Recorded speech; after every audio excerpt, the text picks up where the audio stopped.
ವೀಕ್ಷಕರೇ ನಮಸ್ಕಾರ. ವೀಕ್ಷಕರೇ, ಇಸ್ರೇಲ್ ಮತ್ತು ಇರಾನ್ ನಡುವಿನ ಯುದ್ಧದಲ್ಲಿ ಇರಾನ್ ಈಗ ಅಮೆರಿಕದ ಬಲಿಷ್ಠವಾದಂತಹ F-35 ಯುದ್ಧ ನೌಕೆ ಮೇಲೆ ದಾಳಿ ಮಾಡಲಾಗಿದೆ. ಇದು 5ನೇ ತಲೆಮಾರಿನ ಫೈಟರ್ ಜೆಟ್ಗಳಾಗಿದ್ದು ಇದನ್ನು ಕೂಡ ಬಿಟ್ಟಿಲ್ಲ, ಇದ್ರ ಮೇಲೂ ಕೂಡ ದಾಳಿ ಮಾಡಲಾಗಿದೆ.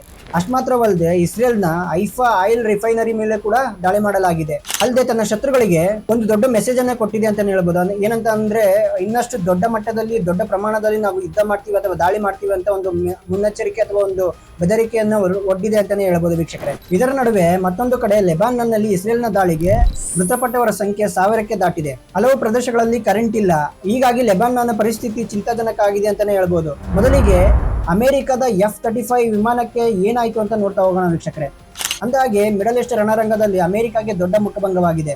ಅಮೆರಿಕದ ಅತಿ ಬಲಿಷ್ಠವಾದಂತಹ ಸ್ಟೆಲ್ತ್ ಫೈಟರ್ ಜೆಟ್ F-35 ಏನಿದೆ, ಇದರ ಮೇಲೆ ಇರಾನ್ನ IRGC ಭೀಕರ ದಾಳಿ ಮಾಡಲಾಗಿದೆ. ಇದ್ರ ಬಗ್ಗೆ IRGC ಸ್ಟೇಟ್ಮೆಂಟ್ ಕೊಟ್ಟಿದೆ. ಹಾಗೆ ದಾಳಿಯ ವಿಡಿಯೋವನ್ನು ಕೂಡ ಶೇರ್ ಮಾಡಿದ್ದಾರೆ. ಮುಂಜಾನೆ ಸರಿಸುಮಾರು 2:50ರಲ್ಲಿ ಸೆಂಟ್ರಲ್ ಇರಾನ್ನಲ್ಲಿ ನಮ್ಮ ವಾಯು ಪ್ರದೇಶದಲ್ಲಿ ಹಾರಾಟ ನಡೆಸ್ತಾ ಇದ್ದ ಅಮೆರಿಕದ F-35 ಸ್ಟ್ರಾಟಜಿಕ್ ಫೈಟರ್ ಜೆಟ್ಗೆ ನಮ್ಮ ಅತ್ಯಾಧುನಿಕ ಏರ್ ಡಿಫೆನ್ಸ್ ನ ಬಳಸಿ ಅಂದ್ರೆ ಆ ಸಿಸ್ಟಮ್ ನ ಮೂಲಕ ಭಾರಿ ದಾಳಿ ಮಾಡಿದ್ದೇವೆ ಅಂತ ಹೇಳಲಾಗ್ತಿದೆ.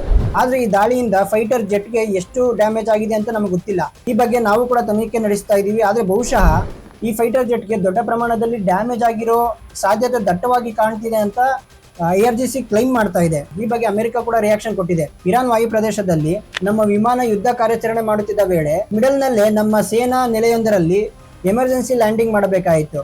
ಆದ್ರೆ ಪೈಲಟ್ ಸೇಫ್ ಆಗಿದ್ದರೆ ವಿಮಾನ ಸೇಫ್ ಆಗಿ ಲ್ಯಾಂಡ್ ಆಗಿದೆ. ಈ ಘಟನೆ ಯಾಕಾಯ್ತು, ಹೇಗಾಯ್ತು ಅನ್ನೋದ್ರ ಬಗ್ಗೆ ನಾವು ತನಿಖೆ ನಡೆಸ್ತಾ ಇದೀವಿ ಅಂತ ಅಮೆರಿಕದ ಸೆಂಟ್ರಲ್ ಕಮಾಂಡ್ ನ ವಕ್ತಾರ ಟಿಮ್ ಅಕಿನ್ಸ್ ಹೇಳಿದ್ದಾರೆ. ವೀಕ್ಷಕರೇ, ಈಗ ದಾಳಿಗೊಳಗಾಗಿದೆ ಅಂತ ಹೇಳ್ತಾ ಇರೋ ಅಮೆರಿಕದ F-35 5th ಜನರೇಷನ್ ಯುದ್ಧ ವಿಮಾನದ ಸ್ಟೆಲ್ತ್ ರೇಡಾರ್ ಕಣ್ಣಿಗೆ ಕಾಣಿಸಬಾರ್ದು ಅಂದ್ರೆ ಇವರ ಲೆಕ್ಕದ ಪ್ರಕಾರ ತೀರಾ ಬೇಗ ಕಾಣಿಸ್ಕೋಬಾರ್ದು ಅಥವಾ ಹತ್ರ ಬರೋ ತನಕ ಗೊತ್ತಾಗಬಾರ್ದು ಅನ್ನೋ ತರ ಇವ್ರದ್ದು ಲೆಕ್ಕಾಚಾರ ಆಯ್ತು. ಆದ್ರೆ ಅದ್ಯಾವುದು ಆಗಿಲ್ಲ. ಇದರ ಮೌಲ್ಯ $100 ಮಿಲಿಯನ್.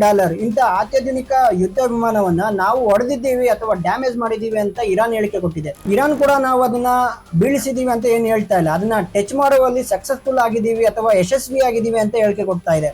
ಇಲ್ಲಿ ಪೈಲಟ್ ಎಜೆಕ್ಟ್ ಆಗಿದ್ದಾರೆ ಅಂತ ಅಮೆರಿಕ ಹೇಳ್ತಾ ಇಲ್ಲ, ಸೇಫ್ ಆಗಿದ್ದಾರೆ ಅಂತ ಹೇಳ್ತಿದ್ದಾರೆ. ಎಜೆಕ್ಟ್ ಆಗಿದ್ದಾರೆ ಅಂದ್ರೆ ವಿಮಾನ ಆಮೇಲೆ ಕ್ರಾಶ್ ಆಗ್ಬೇಕಿತ್ತಲ್ವಾ, ಅಂದ್ರೆ ಪೈಲಟ್ ಇಲ್ಲದೆ ವಿಮಾನ ಕ್ರಾಶ್ ಆಗುತ್ತಲ್ವಾ, ಆ ತರ. ಸೊ ಇಲ್ಲಿ ಹಾಗಾಗಿಲ್ಲ, ಪೈಲಟ್ ವಿಮಾನವನ್ನ ಲ್ಯಾಂಡ್ ಮಾಡಿ ಸೇಫ್ ಆಗಿ ಹೊರಗೆ ಬಂದಿದ್ದಾರೆ. ವಿಮಾನಕ್ಕೆ ಸ್ವಲ್ಪ ಡ್ಯಾಮೇಜ್ ಅಥವಾ ಇನ್ಸಿಡೆಂಟ್ ಆಗಿದೆ ಅಂತ ಅಮೆರಿಕ ಹೇಳ್ತಾ ಇದೆ. ಅದನ್ನೆಲ್ಲ ನಾವು ಚೆಕ್ ಮಾಡ್ತಾ ಇದೀವಿ ಅಥವಾ ಚೆಕ್ ಮಾಡಿ ಹೇಳ್ತೀವಿ ಅಂತ ಅಮೆರಿಕ ಹೇಳಿಕೆ ಕೊಟ್ಟಿದೆ. ಈ ಹಿಂದೆ ವೀಕ್ಷಕರೇ, ಈ ಯುದ್ಧ ಶುರುವಾದಾಗಲೇ ಕುವೈಟ್ನ ಏರ್ ಡಿಫೆನ್ಸ್ ನಿಂದ ಆದ ಫ್ರೆಂಡ್ಲಿ ಫೈರ್ಗೆ ಅಮೆರಿಕದ 3 F-15 ಜೆಟ್ಗಳು ಧ್ವಂಸವಾಗಿದ್ವು. ಹಾಗೆ ಪಶ್ಚಿಮ ಇರಾಕ್ ನಲ್ಲಿ ನಡೆದಿದ್ದಂತಹ KC-135 ಸ್ಟ್ರಾಟೋ ಟ್ಯಾಂಕರ್ ಮಿಡ್ ಏರ್ ರಿಫ್ಲಿಂಗ್ ವಿಮಾನ ಏನ್ ಪತನ ಆಗಿತ್ತು, ಅದರಲ್ಲಿದ್ದಂತಹ ಎಲ್ಲಾ ಸಿಬ್ಬಂದಿಗಳು ದುರ್ಮರಣಕ್ಕೆ ಈಡಾಗಿದ್ರು. ಓಕೆನಾ. ಇನ್ನು ಶತ್ರುಗಳ ವಿರುದ್ಧ ಒಬ್ಬಂಟಿಯಾಗಿ ಫೈಟ್ ಮಾಡ್ತಿರೋ ಇರಾನ್ ಗಲ್ಫ್ ರಾಷ್ಟ್ರಗಳ ತೈಲಾಗಾರಗಳ ಮೇಲೂ ಕೂಡ ದಾಳಿ ಮಾಡಿದ್ದಾಯ್ತು.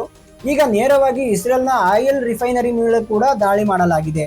ಇಸ್ರೇಲ್ನ ಪ್ರಮುಖ ಬಂದರ ನಗರಿ ಹಾಗೂ 3ನೇ ಅತಿ ದೊಡ್ಡ ಸಿಟಿ ಆಗಿರುವಂತಹ ಐಫಾದಲ್ಲಿ ತೈಲ ಸಂಸ್ಕರಣಾ ಘಟಕದ ಮೇಲೂ ಇರಾನ್ ಪಡೆಗಳು ಕ್ಷಿಪಣಿ ದಾಳಿ ಮಾಡಿದೆ. ನಾವು ಕೇವಲ ಐಫಾ ಮಾತ್ರವಲ್ಲ, ದಕ್ಷಿಣದ ಆಸ್ಡೋಡ್ ರಿಫೈನರಿ ಮತ್ತು ಇಸ್ರೇಲ್ನ ಹಲವು ಮಿಲಿಟರಿ ಬೇಸ್ಗಳ ಮೇಲೂ ಪಿನ್ ಪಾಯಿಂಟ್ ಮಾಡಿ ಅಕ್ಯುರೇಸಿಯ ಮಿಸೈಲ್ ದಾಳಿ ಮಾಡಿದೀವಿ ಅಂತ ಇರಾನ್ನ IRGC ಹೇಳಿಕೊಂಡಿದೆ. ಇತ್ತ ಇಸ್ರೇಲ್ ಕೂಡ ಇದಕ್ಕೆ ರಿಯಾಕ್ಷನ್ ಕೊಟ್ಟಿದೆ. ಇರಾನ್ ದಾಳಿ ಮಾಡಿರೋದು ನಿಜ, ಆದ್ರೆ ಈ ದಾಳಿಯಿಂದ ರಿಫೈನರಿಗಳಿಗೆ ದೊಡ್ಡ ಮಟ್ಟದ ಡ್ಯಾಮೇಜ್ ಏನು ಆಗಿಲ್ಲ, ಅಂದ್ರೆ ಡ್ಯಾಮೇಜ್ ಆತರ ಏನು ದೊಡ್ಡ ಪ್ರಾಬ್ಲಮ್ ಕೂಡ ಆಗಿಲ್ಲ ಅಂತ ಹೇಳಿಕೊಂಡಿದೆ. ಕೇವಲ ಪವರ್ ಲೈನ್ ಗಳಿಗೆ ಹಾನಿಯಾಗಿದೆ, ಕರೆಂಟ್ ಕಟ್ ಆಯ್ತು, ಅದನ್ನು ಕೂಡ ಈಗ ಆಲ್ರೆಡಿ ನಾವು ಸರಿ ಮಾಡಿಕೊಂಡಾಯ್ತು ಅಂತ ಇಸ್ರೇಲ್ನ ಇಂಧನ ಸಚಿವ ಎಲಿ ಕೋಹನ್ ಹೇಳಿಕೊಂಡಿದ್ದಾರೆ. ಆದ್ರೂ ಕ್ಷಿಪಣಿ ಅವಶೇಷಗಳು ಬಿದ್ದಿರುವ ಜಾಗದಲ್ಲಿ ಹಾನಿಕಾರಕ ರಸಾಯನಗಳು ಲೀಕ್ ಆಗಿರೋ ಶಂಕೆ ವ್ಯಕ್ತವಾಗಿದೆ. ಹೀಗಾಗಿ ಸ್ಫೋಟಕ ನಿಷ್ಕ್ರಿಯ ದಳ ಮತ್ತು ಪೊಲೀಸರು ಇಡೀ ರಾತ್ರಿ ಏರಿಯಾವನ್ನು ಜಾಲಾಡಿದ್ದಾರೆ. ಯಾವುದೇ ಪ್ರಾಣ ಹಾನಿ ಆಗಿಲ್ಲ ಅಂತ ಇಸ್ರೇಲ್ ಹೇಳಿದ್ರು ಕೂಡ ನೇರವಾಗಿ ತೈಲ ನೆಲೆಗಳನ್ನೇ ಟಾರ್ಗೆಟ್ ಮಾಡ್ಕೊಂಡಿರೋ ಇರಾನ್ ದಾಳಿ ಇಸ್ರೇಲ್ ಪಾಳ್ಯದಲ್ಲಿ ಈಗ ಸ್ವಲ್ಪ ಭಾರಿ ಆತಂಕಕ್ಕೆ ಕಾರಣವಾಗಿದೆ ಅಂತಾನೆ ಹೇಳ್ಬೋದು. ಇನ್ನು ಇದರ ಬೆನ್ನಲ್ಲೇ ಇರಾನ್ ಮತ್ತೆ ಶತ್ರುಗಳ ವಿರುದ್ಧ ದೊಡ್ಡ ಎಚ್ಚರಿಕೆಯನ್ನು ಕೊಟ್ಟಿದೆ. ಇಸ್ರೇಲ್ ಪ್ರಮುಖ ನಗರ ಟೆಲ್ ಹಾವ್ಯೂ ಸೇರಿದ ಹಾಗೆ ಕೇಂದ್ರ ಹಾಗೂ ದಕ್ಷಿಣ ಇಸ್ರೇಲ್ ಮೇಲೂ ಕೂಡ ದಾಳಿ ಮಾಡ್ತೀವಿ ಅಂತ ಹೇಳಿಕೆ ಕೊಟ್ಟಿದೆ. ಹಾಗೆ ಮಿಡಲ್ ಈಸ್ಟ್ ನಲ್ಲಿರುವ ಅಮೆರಿಕದ ಸೇನಾ ನೆಲೆಗಳ ಮೇಲೂ ಕೂಡ ಸರಣಿ ದಾಳಿ ಶುರು ಮಾಡ್ತೀವಿ ಅಂತ IRGC ಹೇಳಿಕೊಂಡಿದೆ. ಇತ್ತ ಇರಾನ್ ಅಧ್ಯಕ್ಷ ಮಸೂದ್ ಪೆಜಿಕ್ಷಿಯಾನ್ ಕೂಡ ಇಡೀ ಜಗತ್ತಿಗೆ ವಾರ್ನಿಂಗ್ ಕೊಟ್ಟಿದ್ದಾರೆ. ಏನಂತ, ನಮ್ಮ ಮಾಜಿ ಸುಪ್ರೀಂ ಲೀಡರ್ ಹತ್ಯೆ ಹಾಗೂ ಇರಾನ್ ಮೇಲಿನ ಅಮೆರಿಕದ ಈ ದಾಳಿ ಜಗತ್ತಿನ ಕಾನೂನು ವ್ಯವಸ್ಥೆಯನ್ನೇ ಧ್ವಂಸ ಮಾಡ್ತಾ ಇದೆ. ಅಂತಾರಾಷ್ಟ್ರೀಯ ಸಮುದಾಯ ಈ ಕೂಡಲೇ ಎಚ್ಚೆತ್ತುಕೊಂಡು ಇದ್ರ ವಿರುದ್ಧ ಗಟ್ಟಿಯಾಗಿ ನಿಲ್ಲಬೇಕು, ಇಲ್ಲ ಅಂತ ಅಂದ್ರೆ ಈ ಯುದ್ಧದ ಬೆಂಕಿ ಇಡೀ ಜಗತ್ತನ್ನೇ ಸುತ್ತಾಕುತ್ತೆ ಅಂತ ಹೇಳಿಕೆ ಕೊಟ್ಟಿದ್ದಾರೆ. ಇನ್ನು ಜಗತ್ತಿನ ಅತ್ಯಂತ ದೊಡ್ಡ ಗ್ಯಾಸ್ ಫೀಲ್ಡ್ ಆಗಿರೋ ಪಾರ್ಸ್ ಗ್ಯಾಸ್ ಫೀಲ್ಡ್ ಮೇಲೆ ದಾಳಿ ಆಗಿತ್ತಲ್ಲ, ಅದರಲ್ಲೂ ಕೂಡ ಇರಾನ್ ಭಾಗದ ಸೌತ್ ಪಾರ್ಸ್ ಗ್ಯಾಸ್ ಫೀಲ್ಡ್ ಮೇಲಿನ ಭೀಕರ ದಾಳಿ ಬಗ್ಗೆ ಇಸ್ರೇಲ್ನ PM ಆಗಿರುವಂತಹ ಬೆಂಜಮಿನ್ ನೆತನ್ಯಾಹು ಸ್ಟೇಟ್ಮೆಂಟ್ ಕೊಟ್ಟಿದ್ದಾರೆ. ಈ ದಾಳಿ ಮಾಡಿರೋದು ಇಸ್ರೇಲ್ ಮಾತ್ರ, ಇದರಲ್ಲಿ ಅಮೆರಿಕದ ಯಾವುದೇ ಪಾತ್ರ ಇಲ್ಲ, ನಾವು ಏಕಾಂಗಿಯಾಗಿ ಈ ಆಪರೇಷನ್ ಮುಗಿಸಿದ್ದೀವಿ, ಆದ್ರೆ ಮುಂದಿನ ದಾಳಿಗಳನ್ನ ವೇಟ್ ಮಾಡಿ ಸ್ವಲ್ಪ ತಡೀರಿ ಅಂತ ಟ್ರಂಪ್ ನಮಗೆ ಸೂಚನೆಯನ್ನು ಕೊಟ್ಟಿದ್ದಾರೆ. ಹೀಗಾಗಿ ನಾವು ಸದ್ಯಕ್ಕೆ ನಮ್ಮ ದಾಳಿಯನ್ನ ಹೋಲ್ಡ್ ಮಾಡಿದ್ದೀವಿ ಅಂತ ಹೇಳಿ ನೆತನ್ಯಾಹು ಹೇಳಿಕೆ ಕೊಟ್ಟಿದ್ದಾರೆ. ಇನ್ನು ಅಮೆರಿಕದ ತೈಲ ನೀತಿಯ ಬಗ್ಗೆ ಬಿಗ್ ಅಪ್ಡೇಟ್ ಸಿಗ್ತಾ ಇದೆ ಅಂತಾನೆ ಹೇಳ್ಬೋದು. ಡೊನಾಲ್ಡ್ ಟ್ರಂಪ್ ಸರ್ಕಾರ ಯಾವುದೇ ಕಾರಣಕ್ಕೂ ಕಚ್ಚಾ ತೈಲ ಹಾಗೂ ನ್ಯಾಚುರಲ್ ಗ್ಯಾಸ್ ರಫ್ತು ಮಾಡೋದನ್ನ ನಿಲ್ಸಲ್ಲ ಅಂತ ಅಮೆರಿಕದ ಇಂಧನ ಸಚಿವ ಕ್ರಿಸ್ ರೈಟ್ಸ್ ಸ್ಪಷ್ಟ ಮಾಡಿದ್ದಾರೆ. ಟ್ರಂಪ್ ಆಡಳಿತದಲ್ಲಿ ತೈಲ ಮತ್ತು ಅನಿಲ ರಫ್ತಿನ ಮೇಲೆ ಯಾವುದೇ ರೀತಿಯ ಹೊಸ ನಿರ್ಬಂಧಗಳನ್ನ ಏರೋಪ್ಲಾನ್ ನಾವು ಯಾವತ್ತೂ ಮಾಡ್ಕೊಂಡಿಲ್ಲ, ಮಾಡೋದು ಇಲ್ಲ.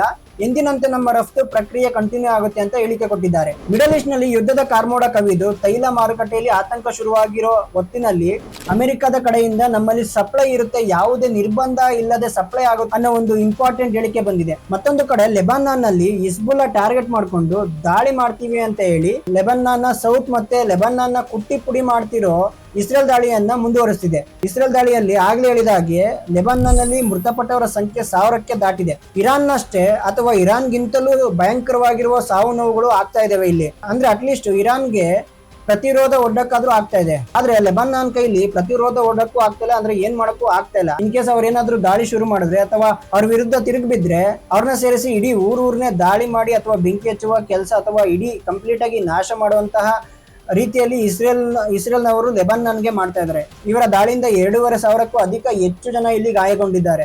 10 ಲಕ್ಷಕ್ಕೂ ಹೆಚ್ಚು ಜನ ಮನೆ ಮಠ ಕಳ್ಕೊಂಡು ಇಸ್ರೇಲ್ ದಾಳಿಗೆ ಬೆದರಿ ಉತ್ತರ ಲೆಬನಾನ್ ಕಡೆಗೆ ಮುಖ ಮಾಡಿದ್ದಾರೆ ಅಂತಾನೆ ಹೇಳ್ಬೋದು. ಹಲವು ಕಡೆ ಕರೆಂಟ್ ಕಟ್ ಆಗಿದೆ. ಈ ನಡುವೆ ಇಸ್ರೇಲ್ ಮತ್ತೊಂದು ಕಡೆ ದೊಡ್ಡ ಘೋಷಣೆ ಮಾಡಿದೆ. ಕಳೆದ ರಾತ್ರಿ ದಕ್ಷಿಣ ಲೆಬನಾನ್ ನಲ್ಲಿ ನಡೆಸಿದ ದಾಳಿಯಲ್ಲಿ 20ಕ್ಕೂ ಅಧಿಕ ಉಗ್ರಗಾಮಿಗಳನ್ನ ಹೊಡೆದಾಕಿದೀವಿ ಅಂತ, ಅಂದ್ರೆ ಹಿಜ್ಬುಲ್ಲಾಗಳನ್ನ ಹೊಡೆದಾಕಿದೀವಿ ಅಂತ ಇಸ್ರೇಲ್ ಅನೌನ್ಸ್ ಮಾಡಿದೆ. ಹಿಜ್ಬುಲ್ಲಾಗಳು ಕೂಡ ನಾವೇನು ಬಗ್ಗಲ್ಲ, ನಾವೇನು ಕಮ್ಮಿ ಇಲ್ಲ ಅಂತ ಹೇಳಿ ಇಸ್ರೇಲ್ ಮೇಲೆ ಪ್ರತಿ ದಾಳಿ ಮಾಡ್ತಾ ಇದ್ದೀವಿ ಅಂತ ಹೇಳಿಕೊಂಡಿದ್ದಾರೆ. ಅದರಲ್ಲೂ ಕೂಡ ಬೆದರ್ ಅಲ್ ಫುಕಾನಿ ಕಡೆ ನುಗ್ತಾ ಇದ್ದ ಇಸ್ರೇಲ್ ಸೈನಿಕರ ಮೇಲೆ ಹಿಜ್ಬುಲ್ಲಾಗಳು ಮಿಸೈಲ್ ದಾಳಿ ಮಾಡಿದ್ದಾರೆ. ಈ ವೇಳೆ ಇಸ್ರೇಲ್ನ 6 ಯುದ್ಧ ಟ್ಯಾಂಕರ್ಗಳ ಧ್ವಂಸ ಆಗಿವೆ ಅಂತ ಹಿಜ್ಬುಲ್ಲಾಗಳು ಹೇಳಿಕೊಂಡಿದ್ದಾರೆ. ಈ ದಾಳಿ ವೇಳೆ ದಟ್ಟ ಹೊಗೆ ಕಾಣಿಸಿಕೊಂಡ್ರಿಂದ ಗಾಯಗೊಂಡ ಇಸ್ರೇಲ್ ಯೋಧನನ್ನ ಸೇಫ್ ಆಗಿ ಕರ್ಕೊಂಡು ಹೋಗೋಕೆ ಹೆಲಿಕಾಪ್ಟರ್ಗಳೆಲ್ಲ ಬಂದಿದ್ದು ಅಂತ ಹೇಳಿಕೊಂಡಿದ್ದಾರೆ. ಇನ್ನು ಉತ್ತರ ಇಸ್ರೇಲ್ನ ಕಿರಿಯಾತ್ ಶಮೋನ ನಗರದ ಮೇಲೂ ಕೂಡ ಬ್ಯಾಕ್ ಟು ಬ್ಯಾಕ್ 3 ರಾಕೆಟ್ ದಾಳಿಗಳನ್ನ ಮಾಡಲಾಗಿದೆ. ಇನ್ನು ಗಡಿಭಾಗದ ಕಿಲ್ಮೆತ್ 16 ಮತ್ತು ಮೆಸ್ಕಾವ್ ಆರ್ಮ್ ಕ್ಯಾಂಪ್ಗಳಲ್ಲಿದ್ದ ಇಸ್ರೇಲ್ ಸೈನಿಕರನ್ನೇ ಡೈರೆಕ್ಟ್ ಟಾರ್ಗೆಟ್ ಮಾಡಿ ದಾಳಿ ಮಾಡ್ತಿದೀವಿ ಅಂತ ಹಿಜ್ಬುಲ್ಲಾಗಳು ಹೇಳಿಕೊಂಡಿದ್ದಾರೆ. ಎಷ್ಟು ಪೆಟ್ಟು ತಿಂದ್ರು ಅಥವಾ ಎಷ್ಟು ಕಷ್ಟ ಆದ್ರೂ ಇವರು ಕೂಡ ಜಗ್ತಾ ಇಲ್ಲ, ಇಸ್ರೇಲ್ ಕೂಡ ಬಿಡ್ತಾ ಇಲ್ಲ. ನೋಡೋಣ ವೀಕ್ಷಕರೇ, ಇನ್ನು ಮುಂದಕ್ಕೆ ಏನೇನೆಲ್ಲ ಆಗ್ತವೆ ಅಂತ. ಇದಾಗಿತ್ತು ಈ ಕ್ಷಣದ ಅಪ್ಡೇಟ್. ಮುಂದಿನ ವಿಡಿಯೋದಲ್ಲಿ ಇನ್ನಷ್ಟು ಮಾಹಿತಿಯೊಂದಿಗೆ ನಿಮ್ಮ ಮುಂದೆ ಬರ್ತೀನಿ. ಅಲ್ಲಿವರೆಗೂ ಗುಡ್ ಬೈ.